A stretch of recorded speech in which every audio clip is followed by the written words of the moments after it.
2025 has been a wild year for mobile gaming. We have seen graphics that actually rival consoles, mechanics that are not just pay to win for once, and some truly bizarre indie hits. But with thousands of games dropping every month, which ones are actually worth your storage space? Well, I have spent the last few weeks digging through the data, testing these titles, and looking at the results from our community polls. Today, we are handing out the trophies. This is the 2025 Mobile Game Awards. This is Jasper, and make sure you are already subscribed. Alright then, let's dive in.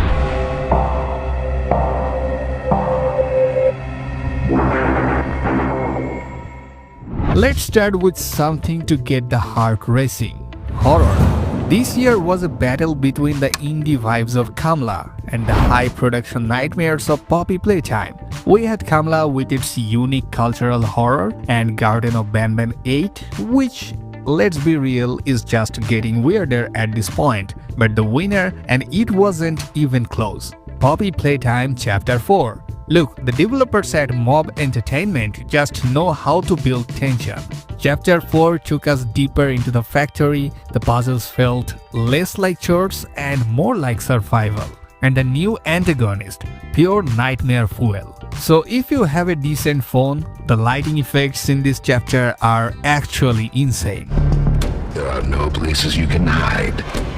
Now let's talk about the heavy hitters, the MMORPGs. This is the category that usually kills your battery in 30 minutes, but 2025 brought some serious optimization. We had the Dragon Odyssey and Draconia Saga, which were both charming, but one game felt like it was playing in a different league. The winner is Sword of Justice. This game is a technical flex. It's an open-world Eastern fantasy, but the standout feature is the AI NPC system. You can actually talk to the NPCs and they remember you. It makes the world feel alive rather than just a backdrop for grinding. Plus, the character creator is next level. You can literally upload a photo of yourself and it will build your avatar. It's a 20 gigs download, but for a no pay to win MMO with this much polish, it's worth every megabyte. Next up, first-person shooters. This is where your phone starts getting hot. We had Bright Memory Infinite, which looks like a movie, and Destiny Rising, which we will talk about more later. But for pure tactical boots-on-the-ground action, Delta Force Mobile takes the trophy. This game is basically Battlefield in your pocket. The scale of the maps and the fact that 20+ players can be on a screen at once without the frame rate dropping into a single digits is a technical miracle. It's snappy, the gunplay feels heavy, and it's the most fun I have had in a shooter this year. Now, if you like flashy combos and waifus, 2025 was your year. Crystal of Atlan was a solid contender with its Mazipunk world, but there was one game that dominated action RPG category. The winner, Bliss Soul Resonance. Most anime games feel like cheap cash-ins. This isn't one of them. The cel-shaded graphics look like you are playing the actual 1000-year Blood War arc. The combat is fluid, it's all about timing and flashy ultimates. So whether you are a Bliss fan or not, the sheer cool factor of the combat here is unmatched. Now let's talk about the soul of gaming, the indies. We had I Am Cat, which is pure chaotic energy, and Heroes Adventure, which is a love letter to the classic RPGs. But the winner is a game that I think everyone needs to experience. Dredge. Dredge is a masterclass in just one more loop. By day, it's a cozy styled fishing simulator where you upgrade your boat. By night, it becomes a chilling Lovecraftian survival game. The touch controls for the inventory management, which is basically Tetris with fish, feel even more natural, even the PC version. It's moody, it's beautiful, and it's the perfect game to get lost in for 20 minutes or 2 hours. Moving on to the game that make you want to throw your phone across the room, competitive multiplayer. Bomb Super Brawl was a fun, quick fix option, and Sonic Rumble brought that classic Sega speed. But the winner here was Human. This is survival multiplayer done right. It's weird, it's creepy, and the meta system, where to capture these strange deviations to help you build and fight, is genius. Whether you are raiding a massive boss with friends or defending your territory from other players, the stakes feel real. It's one of the few games this year that successfully blended a massive open world with tight, competitive mechanics without the servers melting. Alright, let's shift gear, literally. In the simulator world, it was a tight race. But Substance Syndicate Tycoon 5 takes the win. It's rare to find a Tycoon game that doesn't feel like a spreadsheet. This has a level of depth in its management system that actually rewards strategy rather than just waiting for timers to finish. And when it comes to burning rubber, Racing Master is the undisputed king. If you have a phone with a high refresh rate, this game looks stunning. The car models are better than some console games from a few years ago, but more importantly, the physics feel right. It's not just tap to drift, you actually have to learn the lines and manage your braking. It's a proper petrol heads mobile game. Now, for the fans of flashy combos and high-octane storytelling, one game managed to sweep the anime game categories: Bleach Soul Resonance. Usually, licensed anime games are just menu-heavy gachas, but Soul Resonance? It's a genuine action RPG. The combat is incredibly fluid. We are talking 60 FPS, lightning-fast sword clashes, and ultimates that look like they were ripped straight from the anime's high-budget movie. It's the first time in a long while that I have felt a mobile game actually respects the source material this much. Even if you are not a Bleach fan, the sheer kinetic energy of the combat is worth the download. Well, if you want a more curated experience, these two are for you. The best platformer category goes to Prince of Persia: The Lost Crown. This is a 10x10 game on any platform, but on mobile, it feels like a miracle. It's a Metrovania with some of the tightest platforming I have ever seen. The way it handles complex combat on a touchscreen is a masterclass in UI design. Now, speaking about the action-adventure category, Hitman Absolution. This is a legendary title brought to mobile with modern refinements.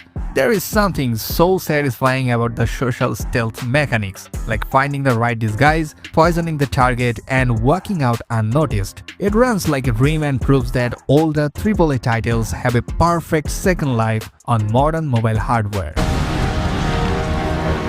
Well, every year we get a dozen superhero games, but 2025 gives us a massive upset in the rankings. Spider Fuser was the community favorite for its open world swinging, and DC Dark Legion had some of the best gritty atmosphere we have seen in years. But the winner here, Marvel Mystic Mayhem.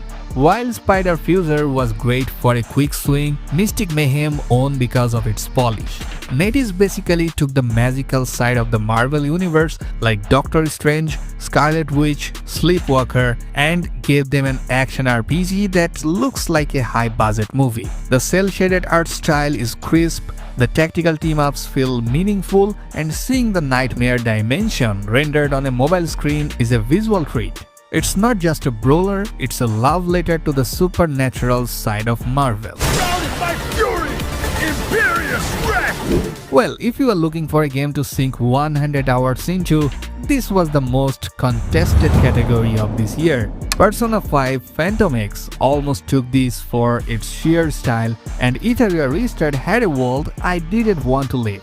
But the winner is Destiny Rising. It's a pure RPG, it's a masterclass. The way you build your character, the sheer world hubs like Heaven, and the sheer variety of weapons, it feels like a hobby, not just a game. It's the first time the looter-shooter loop has felt this satisfying on the screen.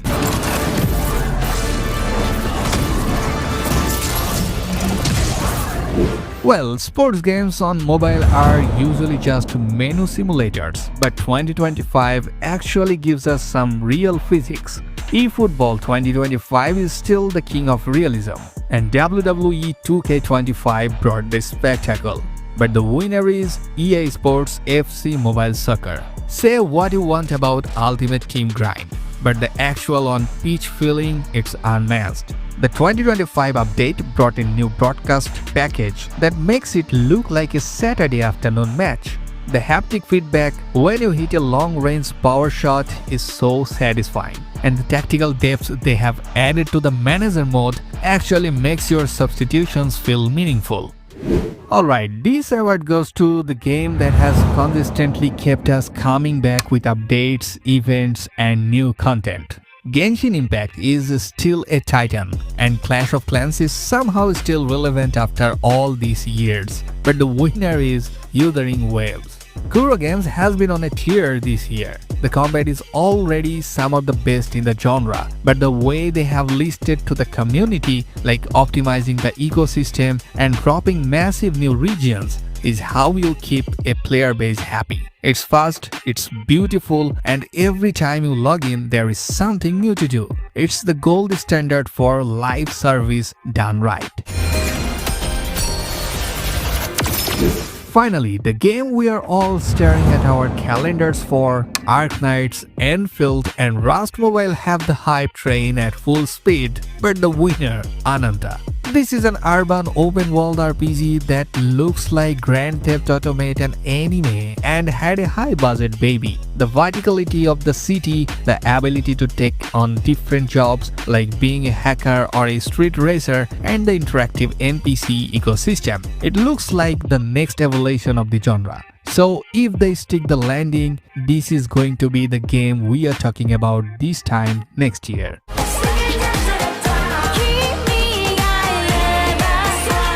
Finally, we have reached the top of the mountain, the one game that defined mobile gaming in 2025.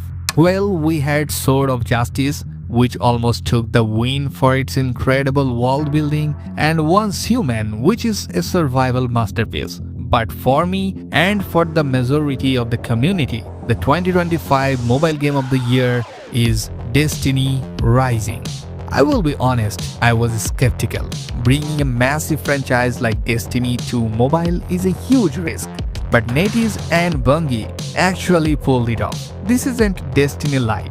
It's a full-featured hero shooter RPG with incredible loot, challenging raids, and a world that feels vast. The shooting mechanics feel sticky and satisfying in exactly the right way for mobile. It has that just one more strike loop that keeps you coming back every single day. It's the most complete, high-quality package we have seen all year. Now, I have to give a special shout out to a game that just missed our voting window, Where Winds Meet, launched on December 12th. If it had come out a month earlier, it might have swept the MMORPG and Action RPG categories. It's a wuxia masterpiece with graphics that will make your phone cry, but in the best way possible. So if you have finished everything else on this list, go download that right now. That's it, the best mobile games of 2025. It's been an incredible year for the game and the talent behind these screens. So which one was your personal game of the year? Did I get it right or am I totally off? Let's talk about it in the comments. Well, if you found this video helpful, a sub to the channel would be massive, and I will see you in the next one. Happy gaming!